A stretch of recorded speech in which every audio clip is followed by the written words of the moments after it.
മാങ്ങക്കാലം തീരുന്നതിന്റെ മുൻപേ മാങ്ങ വെച്ച് ഇങ്ങനൊരു പുഡിംഗ് ഉണ്ടാക്കിയിട്ടില്ലെങ്കിൽ ഭയങ്കര നഷ്ടമായിരിക്കും കേട്ടോ. നല്ല പഴുത്ത മധുരമുള്ള മാങ്ങ കിട്ടിയിട്ടുണ്ട്. മാങ്ങയുടെ തൊലി ഒന്ന് ചെത്തിക്കളഞ്ഞ് കുഞ്ഞു കുഞ്ഞു പീസസ് ആയിട്ട് ഒന്ന് കട്ട് ചെയ്തെടുക്കുക. കുറച്ച് പീസസ് മിക്സിയിലിട്ട് അടിച്ചെടുക്കുകയും വേണം.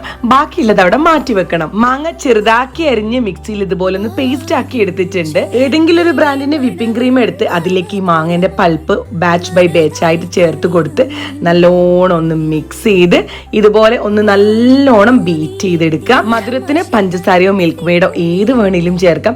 ഇതുപോലെ ബീറ്റ് ചെയ്തതാ ഇതാണ് കേട്ടോ അതിന്റെ ടെക്സ്ചർ. ഇനി ഏറ്റവും ലാസ്റ്റ് ലെയർ ആയിട്ട് പുഡിംഗ് ട്രേയിൽ ഇത് അങ്ങോട്ട് ലെയർ ചെയ്ത് കൊടുക്കുക.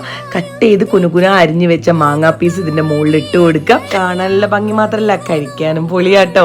ഇനി വീണ്ടും ക്രീമിന്റെ ലെയർ ഒന്ന് നല്ലോണം തേച്ച് പിടിപ്പിക്കുക.